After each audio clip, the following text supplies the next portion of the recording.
Yo, what is up guys? Today I'm bringing you another tip video, and of course it's going to be on ninja diffusing. So I'm going to talk about a couple different topics to help you out when you're trying to ninja diffuse in Black Ops 2. So I'm going to start off by showing you guys the best way to play dead as well as statue.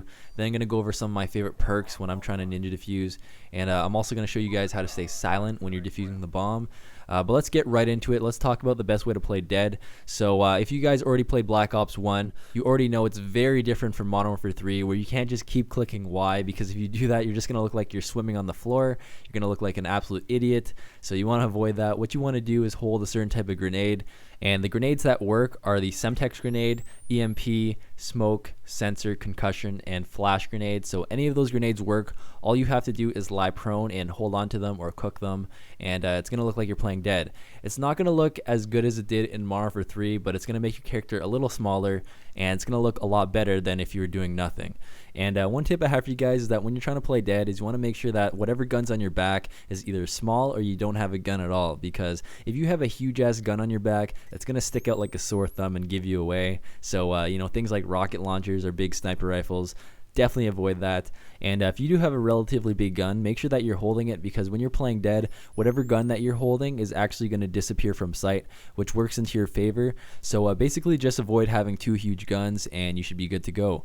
Alright, now I'm going to show you guys how to statue in Black Ops 2, and this is pretty much the same as the last few games, so it's pretty obvious. All you have to do is hold the tomahawk or combat axe, whatever you want to call it. But you do have another choice here. You could actually hold the shock charge, and you're also going to look like you're statuing, which is great because they're in different slots, so you have a choice there. You know, sometimes you might not want to use a tomahawk or combat axe. It gives you another choice in the other slot in your secondary grenade or tactical grenade, and that could be used to statue as well.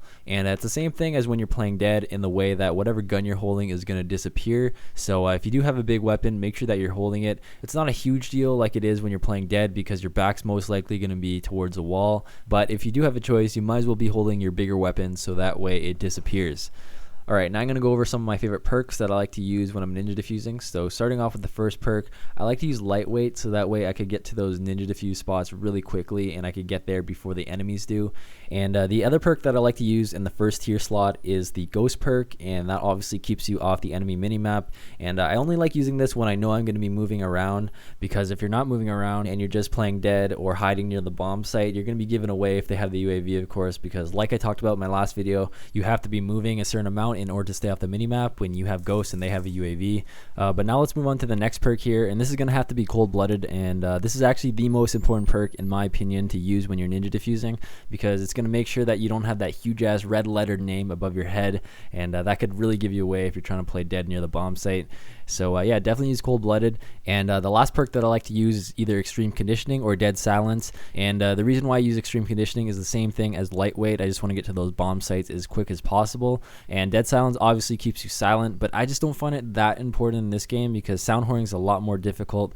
Plus, when you're going towards the bomb for a ninja diffuse, most likely you'll be able to crouch walk or move really slowly, so that way you could stay silent regardless if you have dead silence or not.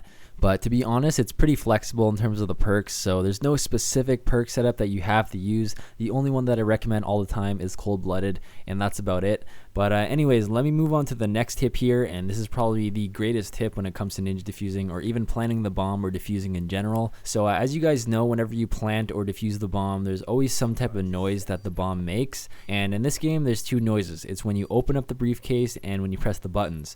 But the sound that gives you away the most is when you're pressing the buttons. That shit is so loud, so the way you deal with that is you could be completely silent, and it does not matter what perk you have on. All you have to do is spin while you're defusing or planting the bomb, and that will avoid any noises coming from the buttons. And of course, it's going to be a lot easier to pull off ninja diffuses like this. So just make sure that you're either crouching or standing up, because when you try to spin in circles while you're prone, unfortunately it doesn't keep you silent when you're defusing the bomb. And also, the sound when you open up the briefcase is always going to be there regardless of what you do, so that's one thing that we have to deal with. But it's definitely not as loud as the buttons, so it's not really a big deal. And also, I want to mention that a lot of times in these clips that you see me ninja diffusing, you'll see that I'm not even spinning around in circles, and there's two reasons for that. One, a lot of times those people are too stupid to even hear the bomb, and the second reason why it's in a lot of my clips is because I was doing these ninja diffuses before I found out that spinning in circles keeps you silent when you're defusing the bomb. And to be quite honest, I mean, it really depends on the enemy. If they're really stupid, you could pull off almost anything, and I just want to stress that there's no one specific way you should be ninja diffusing all the time. I think one of the coolest things is just trying out different stuff, being creative, and just making the enemy look stupid. But this is kind of just like a basic idea to where to start off when you're ninja diffusing, and I think it would be really awesome if you guys could send me some of your clips if you ever get a unique type of ninja diffuse. I think it would be kind of cool to have a subscriber ninja diffuse montage, or maybe even a top 5 ninja diffuse video. And by the way guys, as a side note, I'm still planning to continue with shotguns, and that will probably be out next week. I'm still just getting some gameplay, getting used to the game, so I don't want to put out a premature video. I want to try to get a better complete idea of the shotguns. And also, you could send me your shotgun clips whenever you want, because I'm still going to be doing shotgun montages, and I just decided not to do the shotgun top 5 plays. And the reason why is because I just find for shotguns it's a lot better if I use them for montages, because I find it a lot more entertaining. And also for top 5, I just feel like there's less creative things you could do with shotgun clips. You know, most of them are just really beast and very similar, so I just find that they're better for montages rather than top 5 plays. But once again, just send me any of your clips, whether it be shotgun clips, funny clips, ninja diffuse clips, anything like that. I'll definitely put them together and make some cool videos with them. But anyways guys, that's about it for this video. So hope you guys enjoyed it. Hope it helps you out to get a couple ninja diffuses in Black Ops 2. And once again, just make sure to send me any of your cool clips.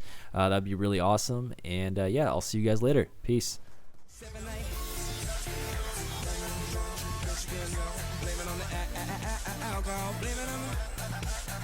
Blame it on the vodka, blame it on the Henny, blame it on the catch me dizzy.